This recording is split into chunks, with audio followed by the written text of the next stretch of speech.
All right. Let's see here. So, welcome everyone.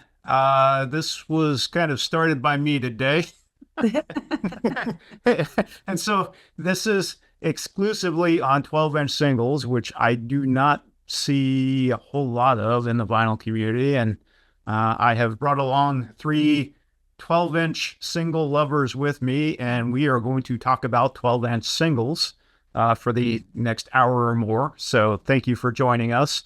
And so we have 10 questions that we're all going to walk through. And to kick off the first question, uh, we'll just kind of go around.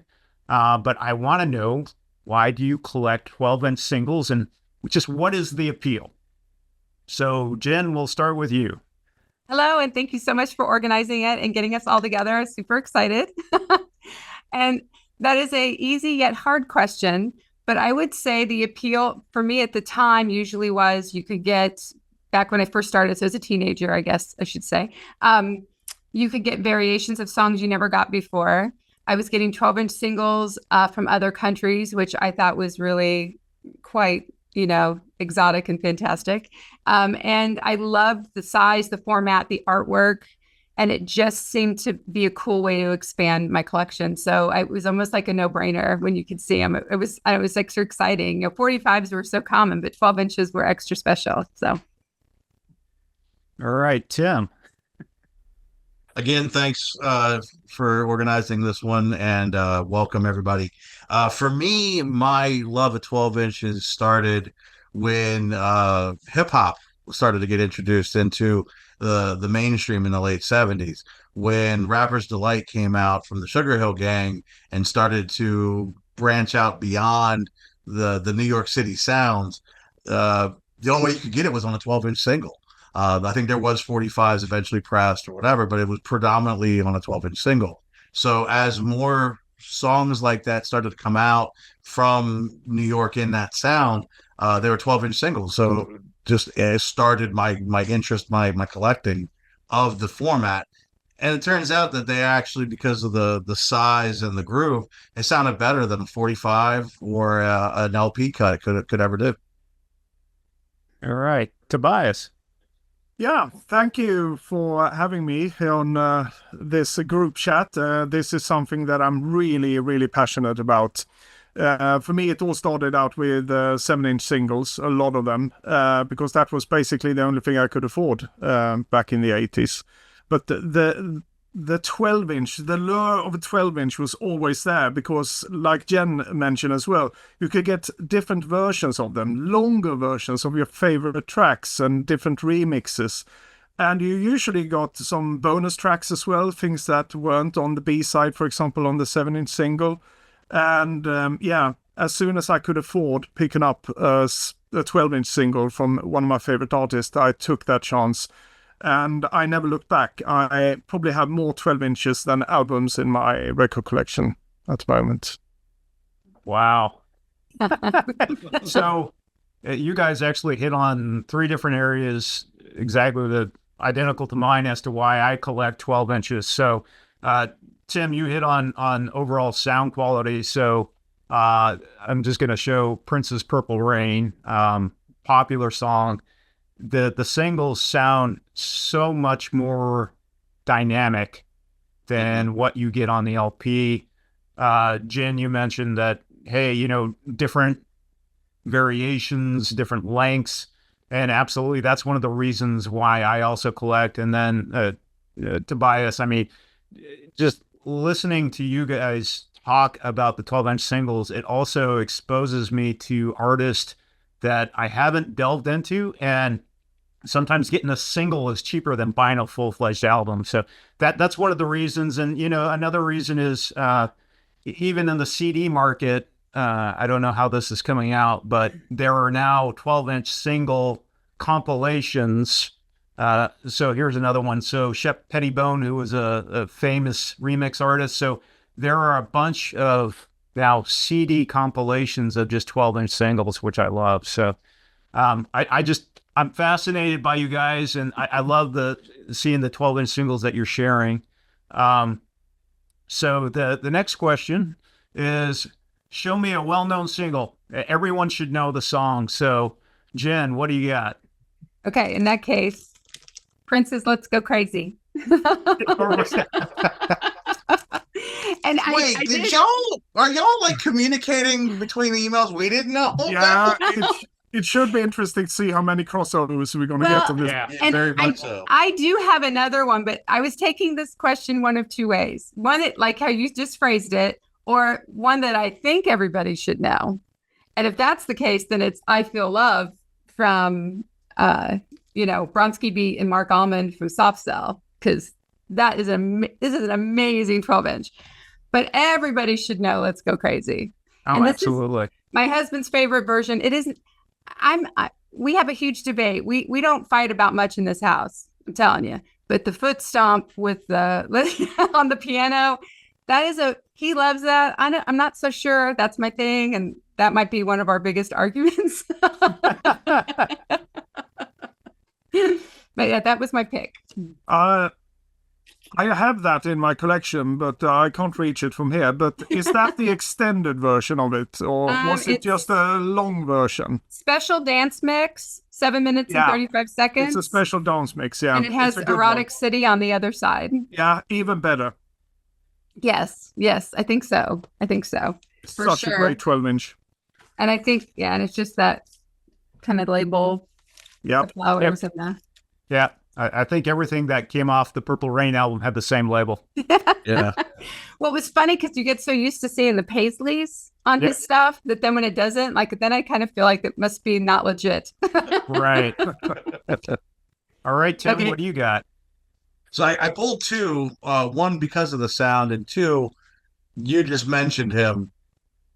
Madonna's Vogue Oh, yeah. 12-inch. I mean, everyone knows Vogue, but the remix on here by Shep Pettibone, there was something between the 80s and the early 90s with Madonna. She really worked really closely with Shep Pettibone, and all of his remixes were just fantastic.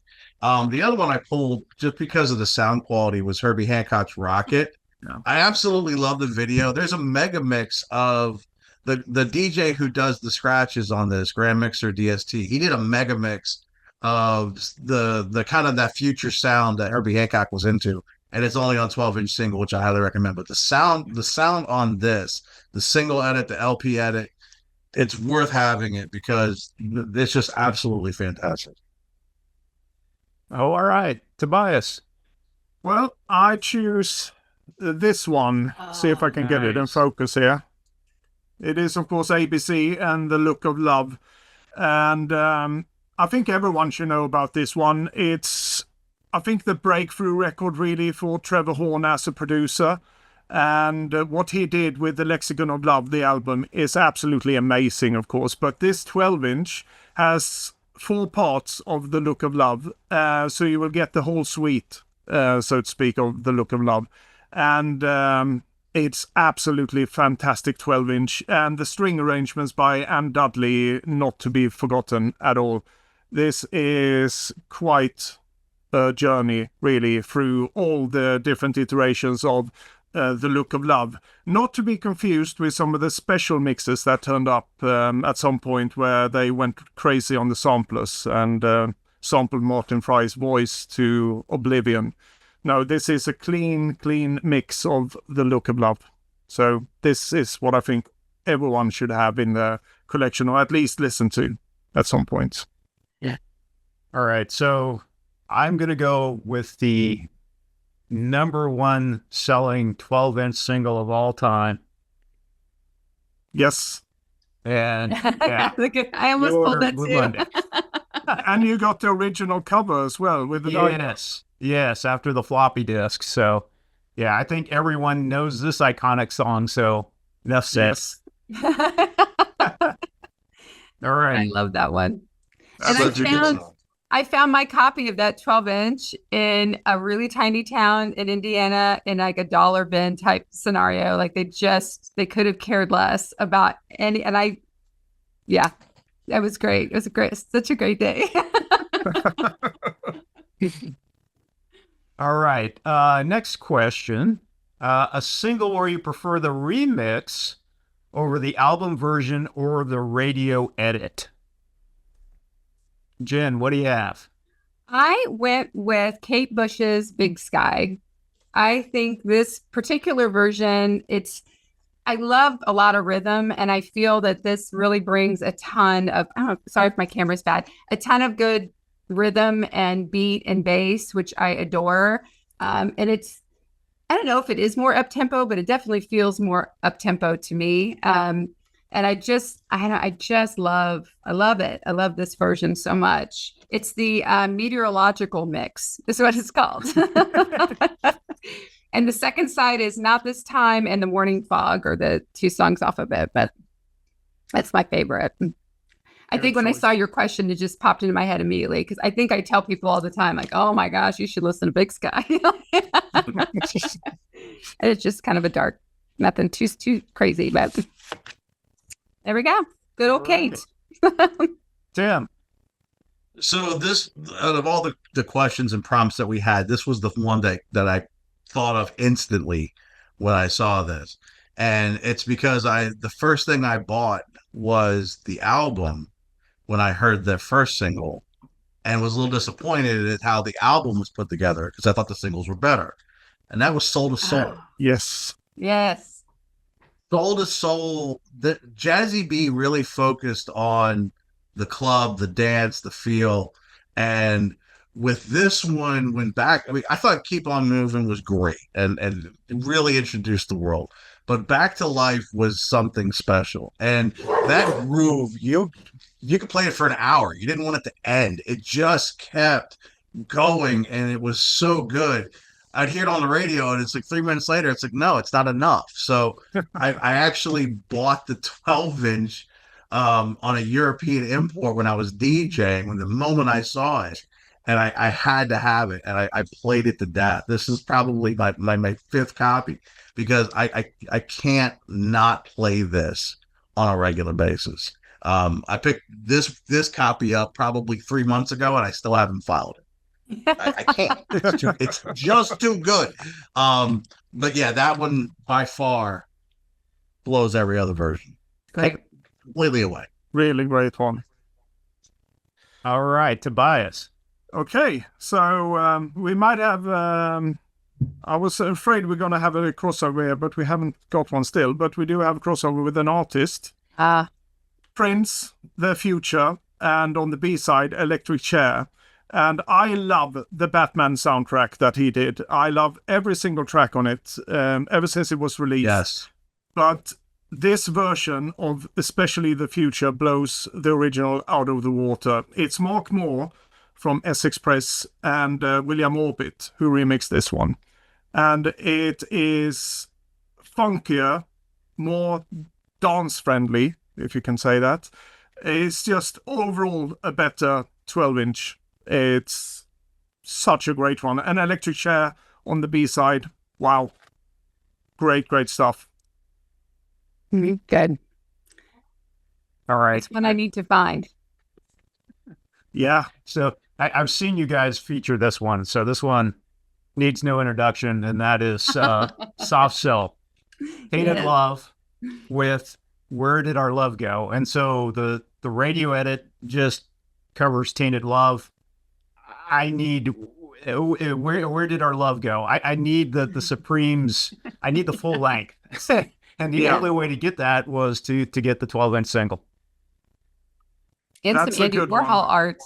Yep. That's awesome. And I actually had that as a runner-up for a record that everyone should have listened to or have. I almost pulled that one as well. I have to agree. If you just get Tainted Love, it feels incomplete. Yeah. It feels like the old bit from Who Framed Roger Rabbit, where you just start the shave and the haircut, and you're dying for the payoff, and it's not there. It's so true. All right. Next question. An artist in which you have more than one 12-inch single. Jen. Yeah. I have a couple, but the ones that really stick out, and I should have took a note of count, but Susie and the Banshees. I have a couple dozen plus, and Duran Duran. I had a lot of Duran Duran trouble, but Susie and the Banshees, I think, is really, yeah. I was expecting Blondie. Well, yeah. Well, she's up there too. Yeah, I know. Yeah. I mean, considering Paul was so nice to forward me info about a Blondie single. I was like, wow, that's really cool. And then I thought, wait a minute, and I had it. So almost Blondie for sure. Yeah. Tim, what do you got? For me, there was a couple I could have choose from, but I wanted to show this one just because it's so cool. And that's DJ Shadow. Yes. So what this one is this was before the Introducing album, which really broke a lot of ground and barriers for DJ Shadow. This was on the Soul Sides label, kind of an independent release. And this is Influx. Influx was reissued on Preemptive Strike, which was a bunch of his singles after the success of Introducing. But if you notice there, it captures his original full name band, DJ Shadow and the Groove Robbers, and that's what he named his turntables. It's cool. Which I thought was just a bizarre thing to do, is naming his I'm sorry, not Influx, Entropy. Yeah, so I mean, I've got that. I've got remixes from DJ Shadow that he did for King Gizzard, where he did a remix and then it's pressed backwards, where the whole song plays backwards. I actually got 2 copies of like You Can't Go Home Again. DJ Shadow by far, he not only puts bonus beats, but he has some fantastic remixes on all of his singles. To me, I'm a huge fan.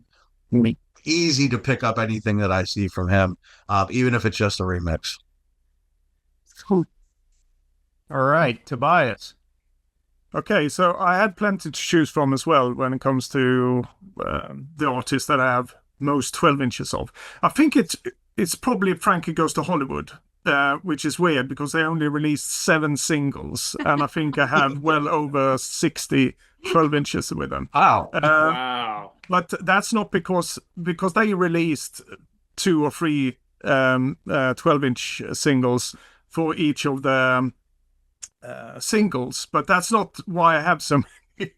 It's because I have different pressings of them, and it's just stupid, really. But so I will leave that to the side and go with the ones that I only have one, not several copies of each 12-inch, and that is Bananarama. I have well over, I think it was 47 I counted to today. Ooh. Yeah. Wow. I love it. I thought maybe that was a winner. Yeah. So and what's funny is that if you think about the U.S. charts, at least because 3 of us are here in the U.S., we had Venus and Cruel Summer. That was pretty much what we knew them for. But when you dig into their catalog, they had so much great stuff. I can only imagine some of those additional remixes or edits, some of that. They have to be phenomenal. Yeah, and that's where I really struggle because, before we started recording here, really, I think your geographical location really influences what you listen to some degree. Mm-hmm. And Tobias, I mean, you're originally from Sweden and now you're in the UK, and things that were hits in Europe and the UK never really made it over here at all. And then even inside of the United States, you had regional things that were popular that never circulated outside of their region. So this is why I'm really enjoying this videos. Yeah, Bananarama, it's like Tim said, they only had 2 big hit singles here, and that was it. That's it. And another thing, just touching on Bananarama and what you just said, is Stock Aitken and Waterman, the production trio. They were huge here in Europe, but I don't think they really broke through in the US. Well, with Bananarama, of course, and perhaps Rick Astley's first 2 singles or something like that. But that's basically it. Because I don't think Kylie ever been that big in the US. Which is crazy. Yeah, it is. Even with her new material as well. I mean, yeah, I mean, she's fantastic. From 93 going it really forward. Is. Yeah, so I will tell you, I'm a big Kylie fan. In fact, I considered pulling one of her albums for today, and I had them snagged this morning. I have two versions of her single "Slow." But yeah, my exposure to Kylie was really when I was living in Europe. But yeah, here it's like she probably had a couple of hits, and really, yeah, nobody knows her, and she's been making music since the late '80s. Yes.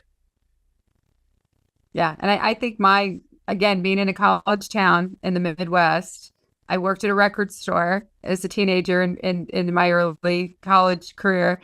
And the guys were nice. I could order stuff. Like you just had I was a little more able to be exposed to things. And I was in a decent proximity to Chicago. So every now and then you would get that something that you just couldn't hear once you got close into the city, and you could click on the loop and you could listen. You're like, okay, like what is that? And I keep a paper and pencil in the car because I'd be writing down like, what did they say? What did they say?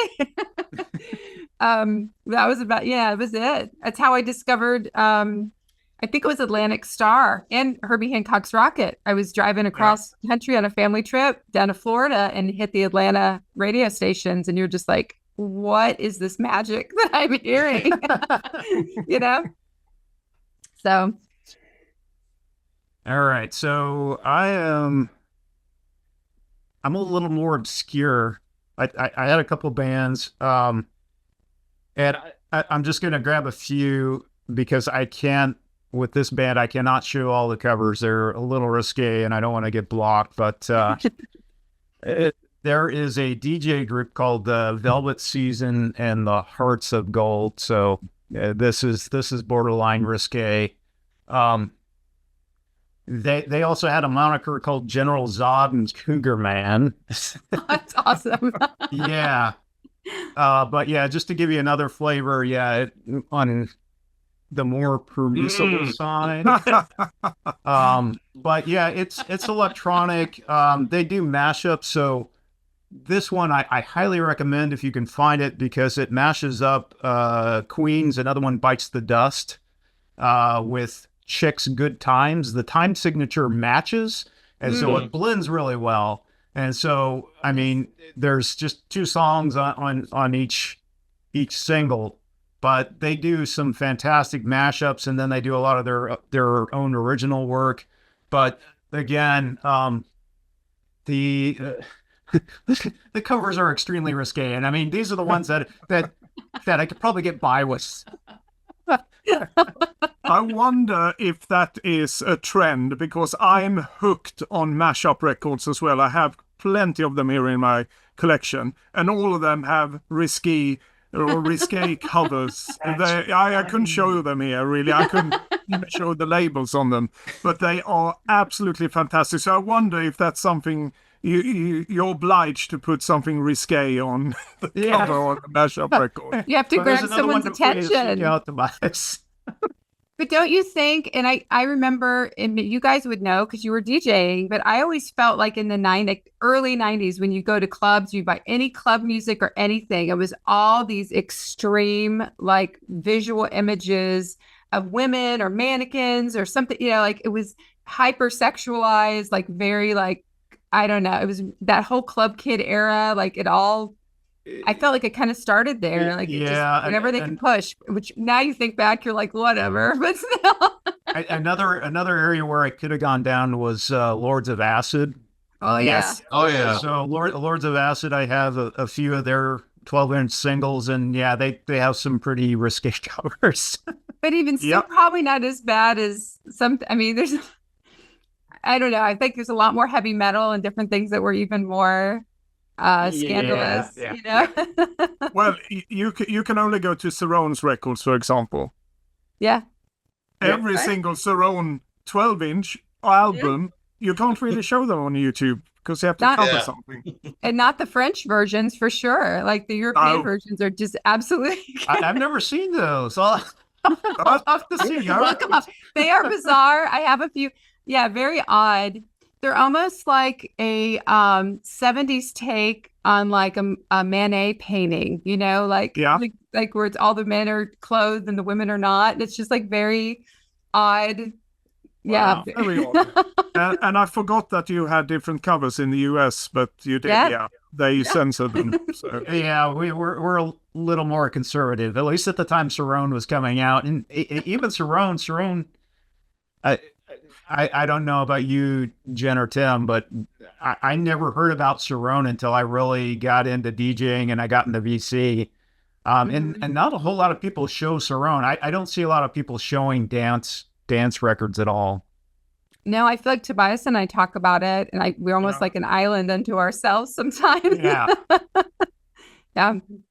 It's the best stuff. And I remember my parents going to discos, and I think maybe we lived in Europe when I was a really little kid, and I don't know if they just picked some of that up but there were things that I remember hearing, or that my mom and dad would be like, oh, we need to find this. Not that that was easy, but then eventually when you could order stuff, I remembered names and, or people like Grace Jones, or someone who you almost feel like they would take something from that scene or that European dance club vibe and bring it to the forefront. So when I would hear Supernature by Cerrone, for the longest time, I thought Grace Jones was singing on that song. Like I thought that is like the Grace Jonesiest song I have ever heard in my life. Like, like what album was that on? Like I thought it was her before I knew it was him.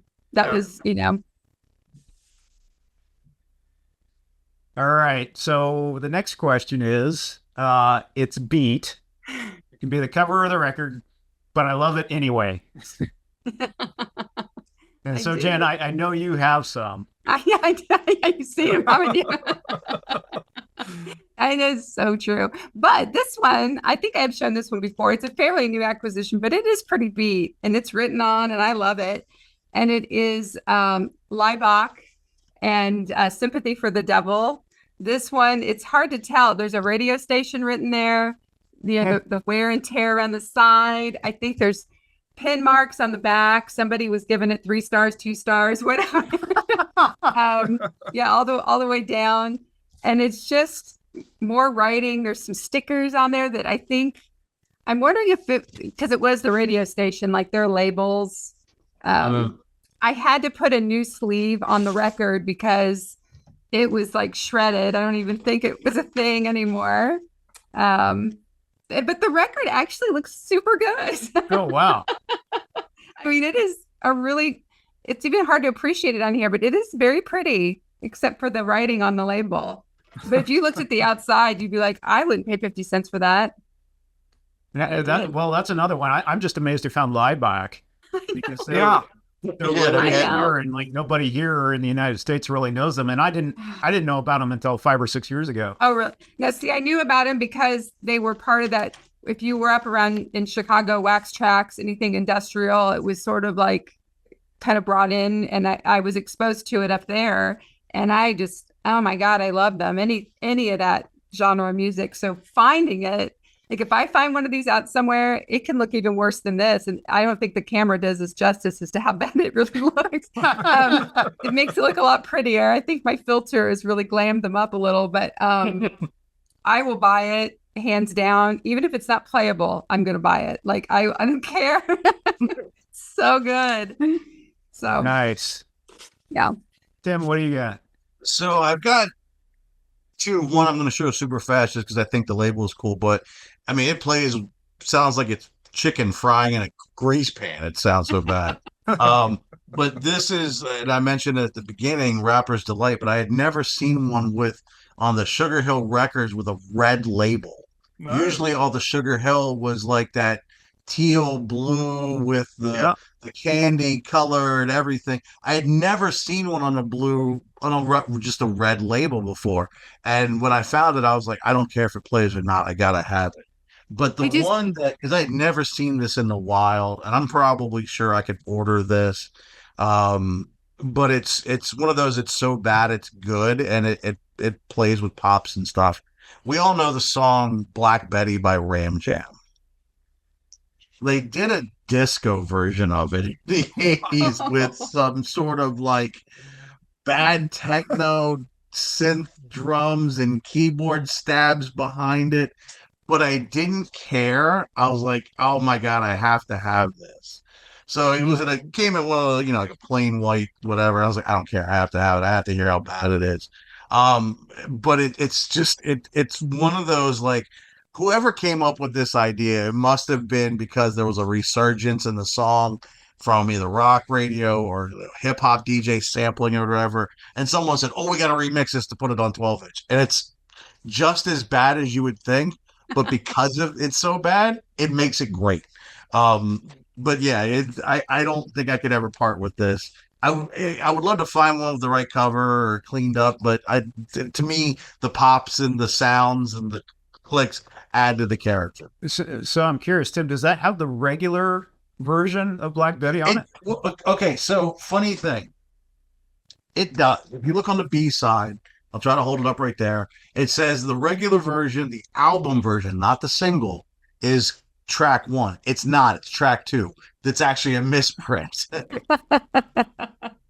love that. So I feel bad for someone who didn't preview their queuing and just put it on play the original version. No, you got something surprising. But no, it's got the album version on it as well. So if you were like, man, I just want to buy the album version for that one song, you don't care about anything else, get this. It's one of those ones that you can probably make your friends laugh when you put it on. Okay, now we'll play the real version. But it comes in and it's just it even starts off, I think, where you just hear him just repeating, "Oh, Black Betty," and I'm like, I don't even know what this is. All right, Tobias. Okay. I have a couple of beat up records here, but I went for this one. This is Berlin 6. And you can already see here on the cover, it's pretty beat up. It's actually got water damaged at some point. I had it down in a cellar. I had a couple of vinyl records or storage in a cellar, and it got flooded. And this is what happened to it. Absolutely, it just falls apart, basically. Oh, no. Oh no! And I had to put, this one wasn't originally in there, of course. It's me who put it there now, and I tried to clean it over the years, and it still sounds like a frying pan, but I love it. That's cool, it's a great one. I mean, sweeping synths, a thumping synth bass, Berlin's Sex, and the Pleasure Victim on the B-side. Absolutely fantastic record. No, that's a fantastic song. Yeah. I was going to say, now I want to go chase that one down just for the instrumental. I mean, the beat behind it is so good. Yeah. Yes. I have it on an EP, I think, somewhere, but now I need that one. It's a cool cover. It is. I might opt for the one without the water damage, but I still like it. It's still good.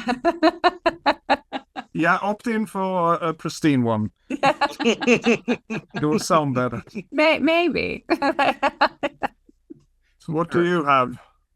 All right, so I've noticed a difference, and this is just interesting because of the cover stock that is used in the UK. Even getting boxes from the UK, there's less material. It's not as rigid, not as strong. And I have Too Shy by Kajagoogoo. I don't know how well this is going to show up on the camera. There's a bit of ring wear. It's a little bit dog-eared up on top. I had another one that had water damage. It was a techno album that I bought in Brussels, but I couldn't find it for this video, so this is what I had to go with. But yeah, the cover is beat. The record is actually in decent shape, but yeah, I love the midnight mix of this particular song. That's great. It's a good mix. Really. I've got that one. I think yours might actually look better than my copy. Really? All right. But I think you're right, assuming that everything came in flimsy covers over here, because usually when I bought US imports, they were in these album sturdy covers kind of thing, even if it was 12-inch single. So I don't know why. They just spent more money on it in the US, probably.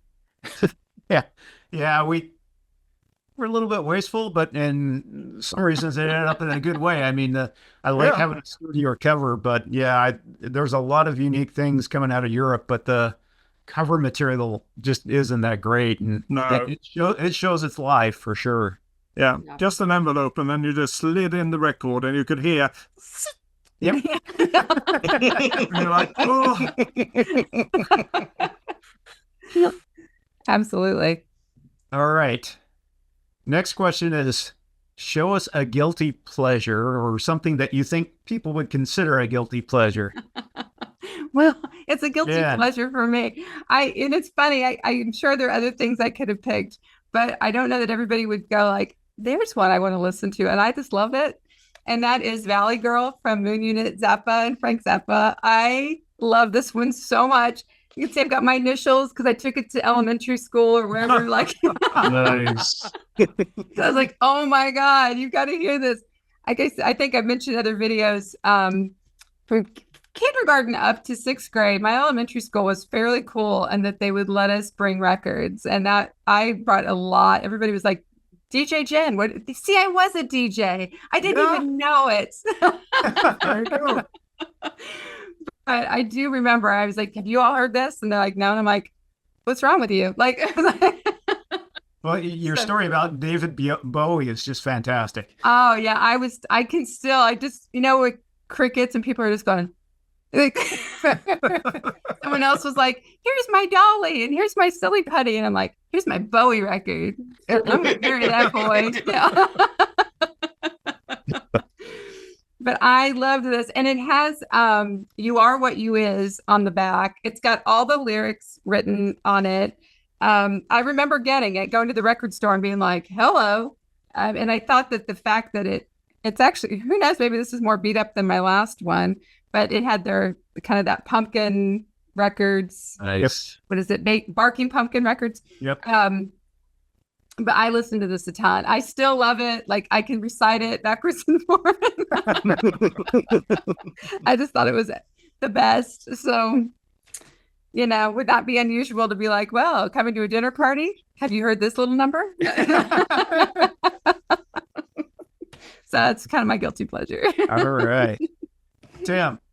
Now, for us, the four of us, this is not going to be a guilty pleasure. I kind of took it in the respect of the viewers and kind of the idea that there's certain words that most people in the vinyl community or YouTube might turn their nose up to.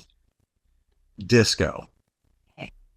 There is something magical when you take a 3-minute disco song, make it 12 to 14 minutes, let it play through the breaks and build up, and you add, here's 16 bars of the bass, and here's 16 bars of the bass and the keys, and 16 bars of the bass keys and whatever. And it just builds and builds and builds and builds. So this one is probably one of my favorite ones.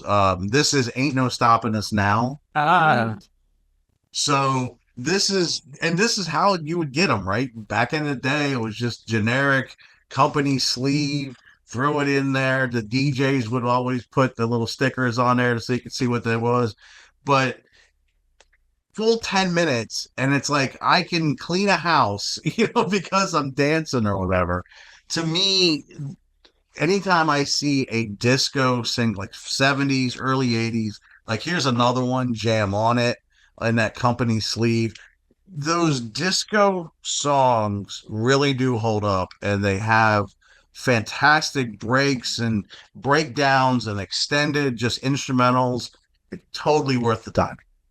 Yeah, that Sunny View label, that was a huge one. Yeah. Yeah, those are cool. I But think can't be that's- disco. I don't care what anybody says. I think it's a really good choice. I actually had a disco on my list, but fortunately we don't have a crossover yet because I went for something completely different. But I do agree with you. Disco should get some more recognition out there. It's not shameful at all. But I used this one as my representation of a guilty pleasure. I really don't like the term guilty pleasure, but hey, we got it. We all know what it means. This is a good representation. Came out in 1996. Back in 1996, I was all about the techno, the trance scene, and all of that. But Gina G was, of course, the Eurovision entry that year for the UK. And you couldn't escape it. It's just an earworm, really. And just a couple of years ago, It is. was it last year? I can't remember now. They reissued her album, which this one is featured on, and I was like, this is great stuff. It's just silly dance music from the late 90s, Europop, call it what you want. Great stuff. And then just shortly after, I found this one in a bargain bin, and I just had to pick it up. We got 4 mixes of Wow. this. So Absolutely I got that album as a promo. when I Oh, was you working did? in a record store. Yeah. So I know the song perfectly. Yeah, Yep. perfect. A bit Eurocentric here, but Yeah. Yeah. That's cool. All right. If any of you guys know this one, I'll be surprised, but I have to describe it to you why it is it would turn people off if I played it. So there's a crooner in Austria, and he was actually based in Las Vegas, and he was doing like the sub-circuit crooning, but he went back to Austria, and he kind of got a second life as a electronic chill wave artist. And this is Louis Austin with his song Disco Dancer. So imagine a 70, 75-year-old guy singing to electric beats, and just the refrain is, I'm a disco dancer. I'm a disco dancer. So the cover sums it up perfectly. I will tell you, most people would not be into it, but I just really dig the lyrics and the way he sings it. It just works for me. that's It's great. not going to be for everyone, and there's a couple different versions of it on here. It's a And great that cover. Yeah, it's it can be found cheap if anyone is curious. Yeah, I was going to say the cover alone selling me on it, so I may have to look for this. Totally. that's That's great. awesome. right. So the next question, folks were a little bit challenged to understand, and I get that. So, I really was looking for sell me on a single. So it could be like a B-side that never made it to an album, or it could be an artist that nobody knows, but you really want to sell one particular song of an artist. So, Jen, what do you got? Okay, so I picked Mix Factory's Take Me Away. I don't know if any of you guys do y'all know Mix Factory? That's new to me. Okay. I cannot tell you in 91, 92, maybe, I would run to the DJ booth, wherever club I was at. I'm like, do you have Mix Factory? Like that song, it is the most danceable, fun, like freeing song. It's got all the great beats that you want in a dance song. It has imagine I'm in a club and I'm like, I hear this come on, and they'll be like, Jen, this one's for you. And I'm on a box, like above everybody else, just like, woo! That was this for me. This particular single, actually, a friend of mine, college roommate, he went out to Las Vegas, I think. When he came back, he's like, I got something for you. I never could find this anywhere. This has 8 versions of Take Me Away on it. Wow. 8 versions. 8 versions. That's getting your money's worth. And I know. And the thing is I think it's like the first one and maybe the In Trance 24-hour mix or what. I don't know. I'm just like, I'm trying to remember which one I listened to the most. Probably just even the original one. Maybe it's the second or third one on this 11th Hour Mantra. Who knows? It's all good. But at that time, it was all about taking the one song and then they'd slow it down and then they'd speed it up. But I don't think you can mess with perfection. The first version, the original version of this song, I think is one of my absolute favorites, but it has that just sped up organ and that wonderful voice, like of the female voice that would sing over the top of these dance tracks that just, oh my God, I get chills just thinking about it. I love this song so much. I probably will play it when I'm done. Why not? It's Take Me Away, like Calgon, Take Me Away. This would have been a much better theme song for that commercial. I don't know. If you never heard it, I suggest please do. And I don't think there's any other albums. It was all tracks written by Higgins, MacArthur, and Williamson, with Allison Williamson on vocals. And I don't know that this was ever recorded.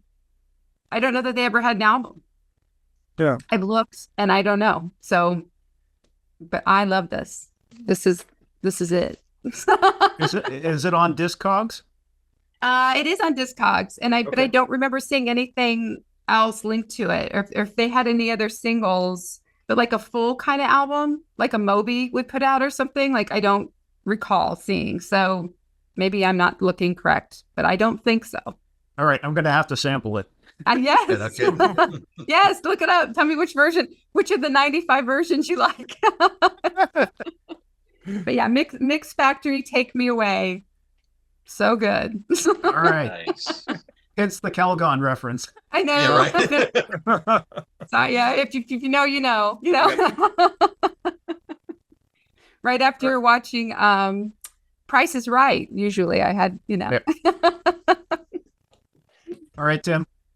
So I got to preface it. I'm going to try to keep it as short as possible.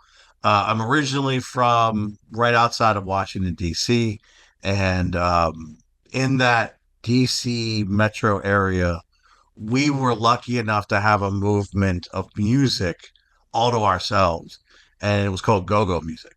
So go-go music was kind of an amalgamation of jazz and funk and a little bit of R&B, a little bit of rock.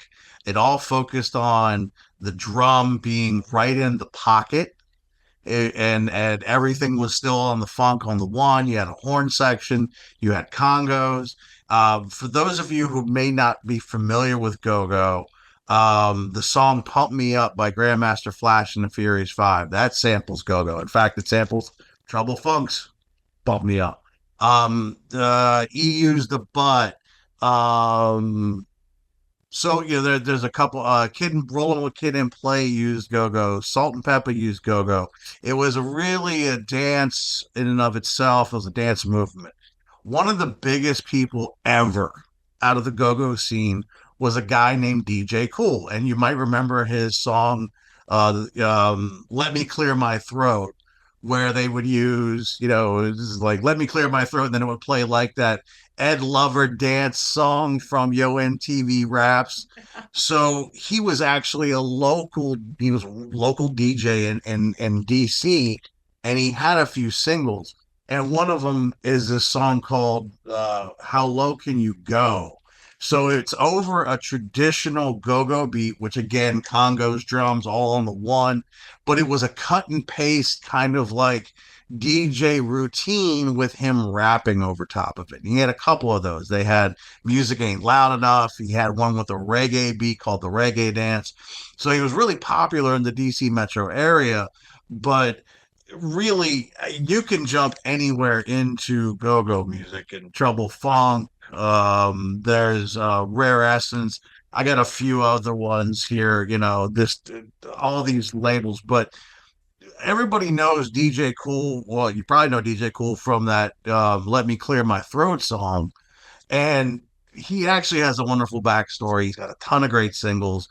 But go-go in and of itself, I can't speak highly enough of it. It's a great, when you hear it, you got to get up and dance. It's danceable, upbeat, jazz influenced funk.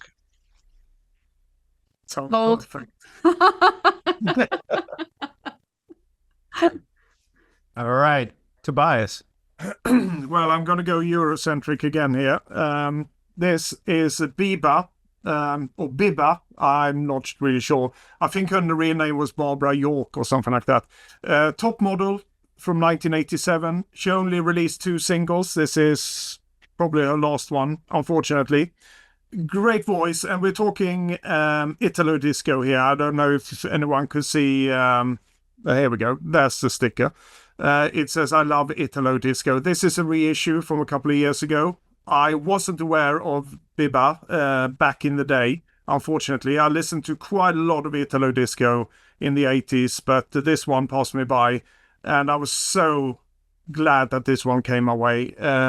Huge Italo disco track. Once again, we're talking disco here in the way that only Italians could produce disco. A lot of orchestral hits, mixed in with great drum machines, great sweeping synths. But Biba's voice is outstanding, a powerful voice. She could be in a rock band, actually. So she brings the rockier bit to this one. So it's actually a unique blend of pure Italo disco and rock, really. And I do believe in one of these versions here, you do have a guitar solo as well. So great stuff. You have to check this one out. I always could recommend Italo disco from many different artists, but this one is very unique in my opinion. So was it extremely popular? I think perhaps it might have been very popular in Italy at the time, and perhaps in Germany. Germany was a real big growing ground for Italo disco in the 1980s. And of course, we were exposed to it as well in Sweden through German imports and things like that. But yeah, no, it's Europe was spared the disco backlash that America got, and we got very anti-disco in the 80s. So there's a lot that we just totally missed out on. And like Italia disco is huge, and it's something that I just have not delved super deep into. So yeah, I'm gonna check that one out. Yeah, do it. Perfect, Biba. Top model. Not very deep when it comes to the lyrics. But hey, we're talking disco here. It's all about dancing and feeling fine and enjoying life. Sold. Yeah, I'm pretty sure most of the disco songs, they just wrote the lyrics on a napkin. I mean, Exactly. And you don't care. I mean, me not having English as my first language, lyrics has never been that prominent to me, never been that important. It was first when I was in my later teens, teenage years, that I started picking up on the lyrics from Depeche Mode and things like that, because there's deeper meaning behind a lot of it.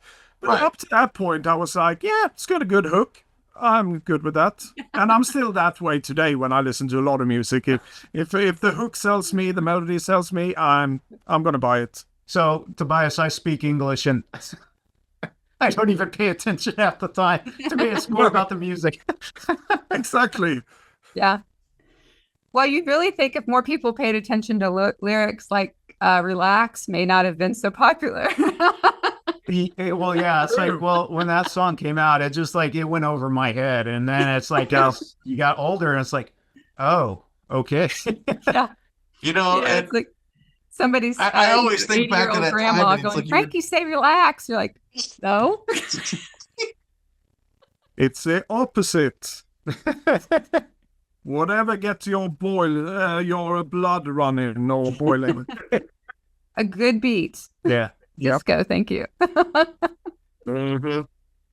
All right. So, are you guys all familiar with the movie Superman 2? Yes. Oh, yeah. All right. So, one of my favorite bands is a group called Bent. And they came out with this single, and they went under the name Johnny Flash and the Flames. And the song is called Irritating Noises. And contrast to what you just mentioned, Tobias, this is all about the lyrics. Because if you've seen Superman 2, it's about his relationship with Lois Lane. And it's such a bizarre song because it's electronic, as Ben is an electronic duo, but they sing it under a vocoder in a country style. and the lyrics are all about Superman 2. So if that doesn't sell you, I don't know what will. Oh, you sold me on that one. Totally. Yes. Yeah, All no, right. I have to know. Yeah, right? I recommend checking it out. And the single actually has a full-fledged demo of them in the studio working it out. And it ends with irritating noises. Like things crashing and other things. It's amusing. Yeah. That's pretty good. It's the best pitch of the evening. Yep. Yeah, right? I'm sold. Now all of a sudden, Discogs prices are going to skyrocket because so many have been sold. Well, no, it's weird because they have this numbered. I don't know if that's going to come out. This is number 323, but I think you can get them for like $2. I mean, because nobody knows what it is, right? That's great. Now they do. Yes. Yeah, they do. All right, Jen. So, hey, this was a good question. So you want to know how people organize their 12-inch singles. Yeah. So how do you have yours organized?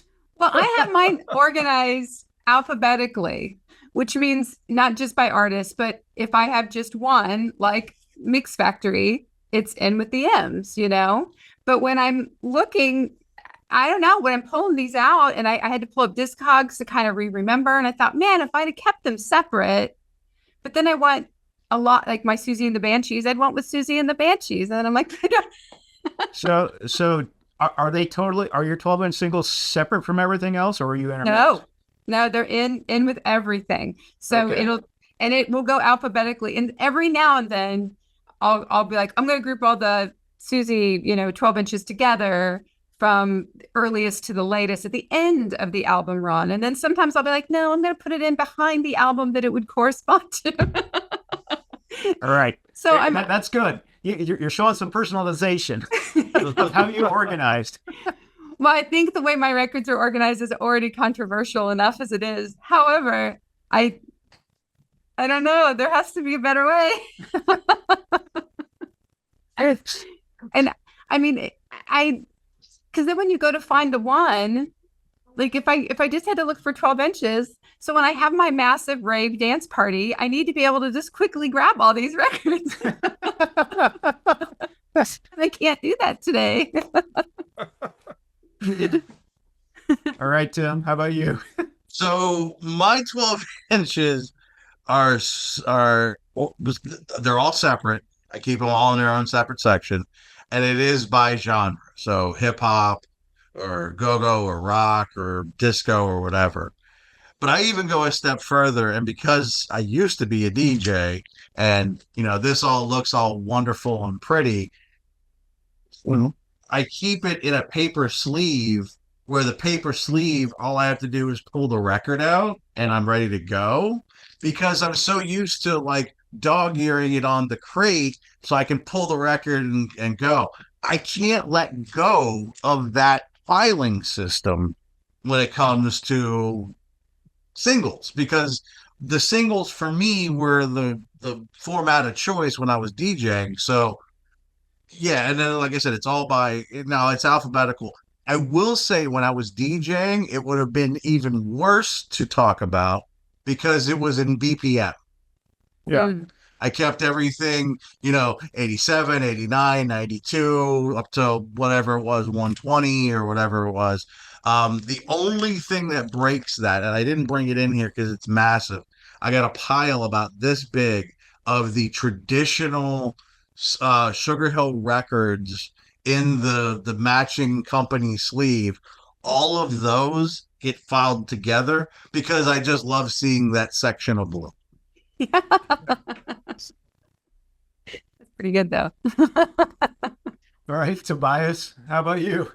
Well, I keep most of my 12-inch singles alphabetically along with all my other records. The only ones that are separated are the techno and house records because they are all over the place. I have some in, these aluminium carrying cases, sturdy cases. There's all around this room, and I have some in a different Kallax here. So I separate the dance records basically. But that's basically it. Otherwise, the 12 inches are mixed up with the rest of my records. Alphabetically, not mixed up, but yeah.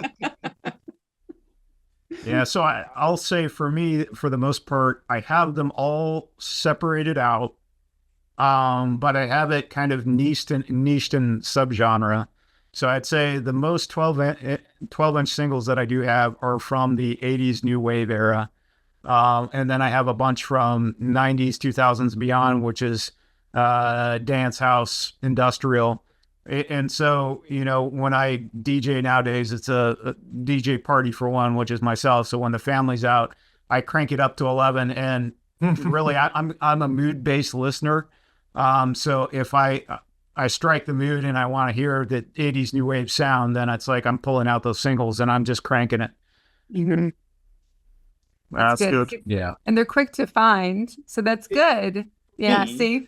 Yeah. Somebody came to my house. They're like, oh, what is this? It's like I mentioned when we were setting this up, it's like I have all of my Jazz Impulse records together and they have all the orange and black spines. And it's like when I've done videos where you can see them, I get comments like, why do you do that? Why don't you do it alphabetically?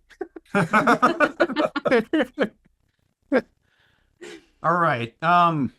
Next question is the object of my desire, the next single that you're on the hunt for. So, Jen, tell us what you're looking for. So I had this on CD single, which can you call a CD a 12-inch single? Debate for another show. But I had this on CD single. I would love it on vinyl. I do not know if it exists. I've never looked. I adore Moby's Go, the Rainforest mix. You talk about another like club favorite, like please play this song for me.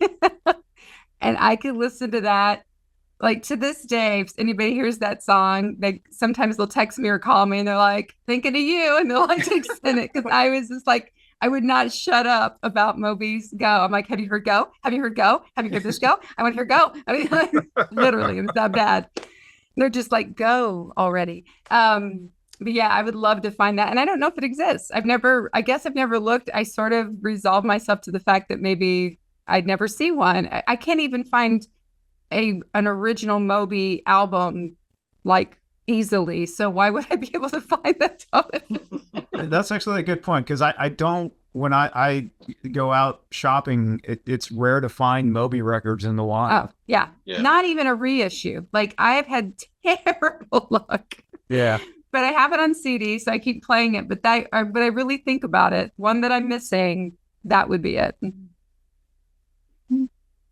All right, Tim, how about you? So going through this, I thought I had, and I mentioned it earlier with the Rocket single, I thought I had that mega mix that Grand Mixer DST did of all these great futuristic Herbie Hancock songs from that era. I thought I had it. I don't, so I gotta look for that. But one that I've been trying to chase down, and it's funny because I have it on album, is the DJ Shadow What Does Your Soul Look Like 12-inch. And what's funny is that it's different. There are different songs and versions than what was on the album because he kind of repurposed and renamed them for the introducing album. And I just want that 12-inch. I have it. I have them on a separate album. Doesn't matter. I don't need the music, but that's the disease in this collecting thing. Gotta have the single. Oh, there's a different picture. Oh, I'll take that. Oh, there's a special remix that only somebody made and it was only 300 copies and it was a promo and it's $300. Well, of course I gotta have that now. It's a sickness, and people tell me, always ask me, should I get into collecting singles? No, it's the worst thing ever. And it's bad enough trying to collect LPs. You add 12 inches and 45s to this, forget sanity. All right, Tobias, how about you? Well, it's yet another. I have plenty of wanted records, really, but I will go with one dance record again. This is Progressive House from 1992. From Jacko on the Warp Records label, Show Some Love. It's got the Rhythm Invention remix on it that is absolutely out of this world. I got it on a compilation back in the 90s, but hunting down an original copy of the 12-inch of it has been really difficult. It's not being sold that often, and if it is, it's in really bad shape. We're talking Berlin kind of stuff. Just showed you, and it's pretty expensive as well, but yeah. Well, like how much are they going for? I think around 60-70 pounds sometimes, so Okay. It's around that, and it might not sound that much to a lot of people, but hey, we're talking 3 tracks here, or at the most 4. But it's a personal passion, so it's okay. That's Of right. course. But I haven't seen one crop up in really good condition so far. So I would be prepared to perhaps pay £40 for it. Yeah. Well, if I see one, I'm going to snag it for you. Oh, thank you. Please do. I'll snag one for you too, but I'll listen first, and then you can have it. Yeah. Yeah. All right. So for me, probably the next thing. So I've been collecting Depeche Mode's singles, and I really like how Depeche Mode did it, because the single was kind of its own. They made it its own unique thing, and I mean the singles were like 25 minutes. So I am trying to get the singles from the Violator album. That's my next goal, is to try and get the 3 big singles off of that album. But yeah, I like Depeche Mode. That's my favorite Depeche Mode song. One of my favorite. In Your Room and Stripped are my 2. Yep. God, yeah, so good. All right. So Well, last question. I have to say, because I think earlier I on one of the questions, were you going to go with the last question, or do you have another question? I was going to go with the last one, but I'll let you go. Well, no, only because this has been killing me. So we had talked maybe at one time about doing odd CDs or CDs, 12 inches. Right. But I have to say, I had a couple over here that were like, I didn't know which way I was going to go. And I just wanted Tim to know that I have.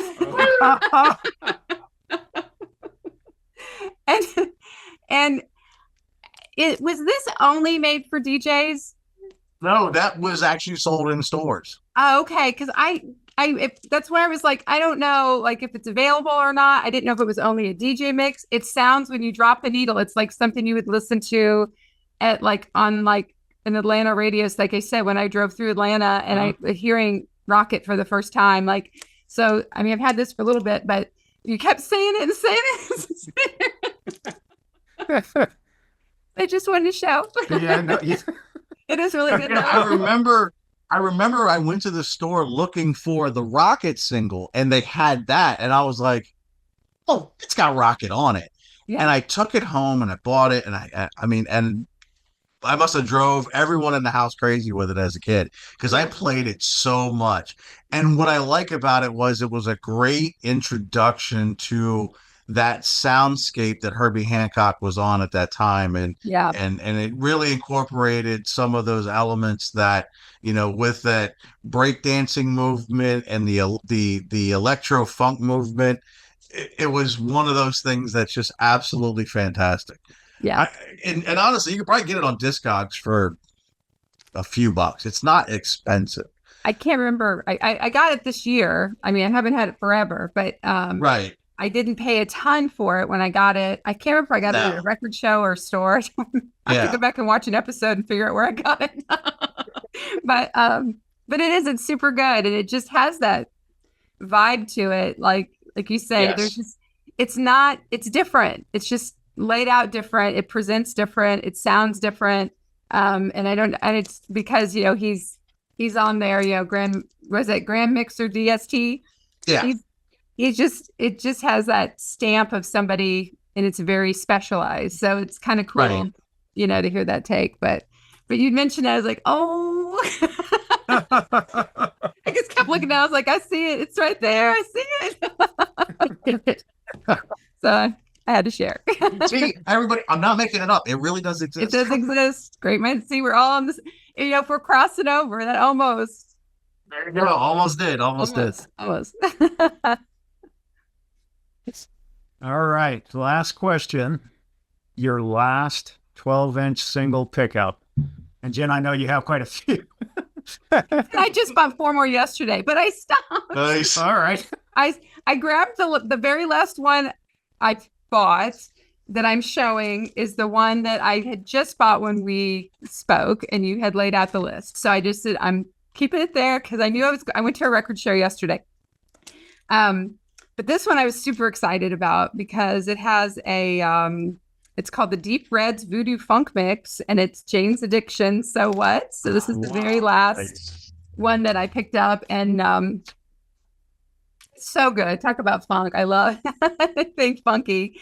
And James definitely has that going for them. They have that quality throughout all their music. So this was a nice surprise. Again, something I don't see a lot of, even for this area. And I feel like Jane's Addiction was so popular that I would find more, but I don't. Maybe people bought more tapes or CDs or something. I know when Nothing Shocking came out, I don't know, I think I got it on LP and then I bought the CD. And then, of course, the next albums I bought all on CD. So finding replacements on vinyl have kind of been a thing. But this was so great. But Deep Red's Voodoo Funk Mix is first song on side one, and that is super good. So that's my favorite. Nice. I got to say, that's the first time I've ever seen a Jane's Addiction single. Really?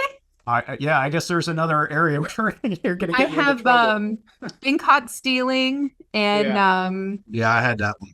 I think is it Mountain, or I can't remember. I think I have a couple others, and then I had some like on like CD singles, like it was such a weird compilation, and I had seen pictures of this somewhere before. I'd never actually seen one until I saw it in the store. So, and it's in pretty good shape, and it was a promo copy. So maybe that's why. Maybe it was more shipped to specialty retailers, or, somebody didn't scribble, something all over, like, so you know what radio station it was for. So that's good. Right. Nice.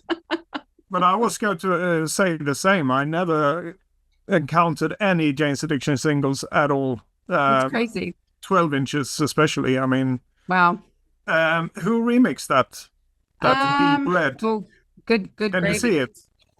It says, okay, Jane's Addiction, So What? The Deep Red remixes, produced by David Friedman and Perry Farrell. Remixes by Deep Red, which is okay. Mikhail So it's just Deep Red. Johnston, Okay.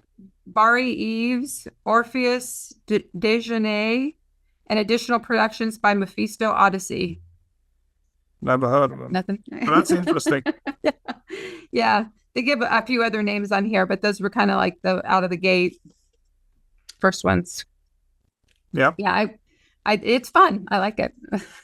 It's funky. All right, Tim, how about you? So recently picked up, it was like a couple weeks ago, I think a cat came in or whatever. It's the single for The Far Side, Passing Me By. It was probably one of their biggest, at least as far as for longevity, songs off of their first album. And what I really wanted it for was the B side. There was a non-album cut called Pork, and I'm a huge Far Side guy. And I brought this one because I almost showed it as a record that's beat, but and I got to tease you with it, Paul. Oh, yeah, that's one of the ones I'm looking for.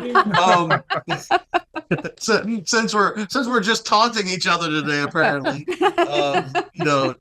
I have to agree. Violator is, I think, you can't ignore the fact that this was definitely a breakout album for Depeche Mode in that sound. It was still dark and ominous, but danceable. The themes were still very heavy, but there was such a driving force to this album.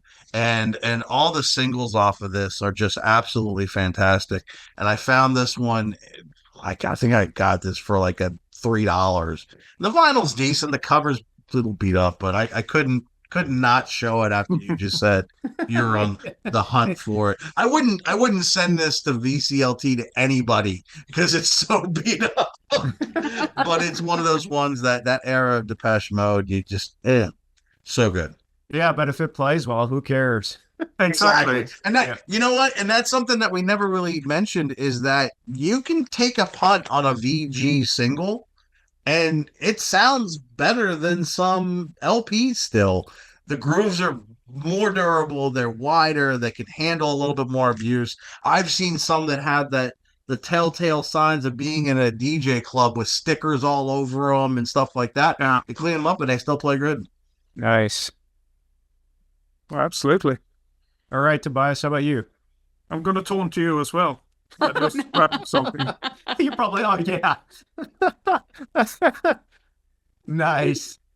And that is, of course, it's not going to show up well here, but it's Oh, etched. it's etched. Beautiful.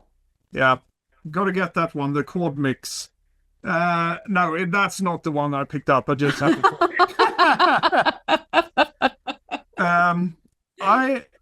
I'm pretty good nowadays to put everything that I buy into Discogs, but sometimes I do forget and I have to backtrack. So when I pick it up to play it, I always check Discogs as well. See, did I put it in? Yeah, I did. So I couldn't really go by Discogs, what I picked up most recently, but I do think it's this one. And talking about Chef Pettibone as well. This is Paul McCartney. I already got this one in a different sleeve. So there we go. Figure of 8, and I will try this one. Is it Où est le soleil? Yeah. Is the sun? Where's the sun? Yeah. Yep. And this is once again, and I didn't plan this. Ooh, nice. So it's a single side. So you do get Figure of 8, which is a great song in its original. It's from 1989. From Flowers in the Dirt, and this is a different mix of it, different remix really. But the second track, which is a French track that I just tried to pronounce, Où est le soleil, is Chef Pettibone mix of it. That's cool. A really good one. Pretty Shep Pettibone-like. Is that, yeah. You can't tell straight away, but it's got a very airy tone to it and a lot of percussion bits in it, of course. It's just a great, great record, really. I'm not even familiar with the original song. No, you have to check it out. Yeah. That is actually a non-album track as well. Okay. Où est le soleil? I'll be sure to check that one out. That's interesting. Okay. Yeah. I'm a big fan of Paul McCartney. Discovered his solo greatness a little bit over 10 years ago, and I never stopped buying records since then by him. So, All right. yeah. All right. So my last one is actually came in about a couple of weeks ago, and this is a Portuguese group called Machina, and they have a song called Misfit. And Machina, they're an interesting group. So this has elements of rock and industrial. So it has a heavy, deep bass line that I don't know. It just repeats, but it's an earworm. So if you're more on the industrial rock side of things, then this might be up your alley. They're a relatively new band that I just discovered on the Fuzz Club label, and I'm a big fan of that label in general. So yeah, Machina, definitely check it out. Is Yeah. that on Bandcamp? Yes, they are on Bandcamp. In fact, if you want to sample the single or even pick it up as a digital, it's only like £2. Oh, wow. Yeah. Wow. That's cool. I'll check All that right. one. Thanks. You know, I was looking at the back when Tobias held up that disc, and I know some of the longer albums have done it too. It's not just unique to 12-inch singles, but it got me thinking because I had another one here. It was a Robert Palmer 12-inch, which is plain on the side. So there's absolutely nothing on this one. I wonder when they started adding something texturally to the backs of those records. I mean, obviously, when you have one to play, you can really tell pretty quickly that it's something to play. If you're in the dark, maybe you don't have. But Yeah. I wonder, like, if texture became. Yeah, that's kind of an interesting question. When did they start doing etchings like that? Yeah, I don't know. think just from my own personal collection, the first one I came across was in the 90s, but Yeah. I don't Okay. know if See. they existed beforehand. Yeah, and this What- was for us. That was a single for Johnny and Mary. So I mean, this is older, obviously, but Well, I do remember in the 80s, there were etchings you could play on. Like Styx Paradise Theater had an etching around the side, but then there was Yeah. a Split Ends record, and I can't remember the name of it. It's the one where the lines are kind of going in different directions. That had an etching on one of the sides as well, of the same design that was on the cover. but as far as for like deep enough to where it wasn't, it was more artistic and not playable. That's interesting. I have no idea. Yeah. No, I think the first one I saw must have been either this one that I just showed you to tease you, the Depeche Mode one, or Jean-Paul Gaultier's That's the Way You Do It, 12-inch that he came up with. Believe Did it he or make not, Jean-Paul Gaultier. No way. Yeah, it's a great one. I still got it here somewhere. But, I am not familiar him. with that one at all. No. I have to check it out. It's Jean-Paul dropping some rhymes in French. I'm sure that's interesting. Does he do it in French? Now he's speaking in very broken English. Yeah. But it's a fun, it's a bit of a novelty house record, really. But, Yeah. that was probably the first time I saw an etching on that record. Yeah, that would be Yeah, interesting to listen to, but if it's broken English, it probably wouldn't work over here, which is unfortunate. And No, we're very isolated here in the United States, so if it's in a foreign language, then it's unlikely. I mean, there are some exceptions, but yeah, if it's not in English, it likely will not be played. no. Which is sad. Correct. Yeah, well, he tries at least to speak English on that one, but yeah. Well, I think that just goes to show you when you're really successful in one field and you meet probably a lot of people, his networking skills were like, Yeah. it's pretty good. All right. So thank you all for doing this today, and Jen for urging me to get out of my video making shell. Yay. I'm glad you did. Yeah. Thank you for organizing it. You did a great job. It's good. Yeah. This was a lot of fun. Yeah, I like these because of the exchange, and I like being a little bit organized too. So yeah, thank you so much, all of you, for participating today. Yeah, thank you. It's been great fun. Yes. Well, I think Tobias and I always say it's so great to connect. And Tim, you mentioned that earlier. And what better way? I mean, I guess thank goodness for Zoom calls. Yeah, right? Right? All right. Thanks, everybody.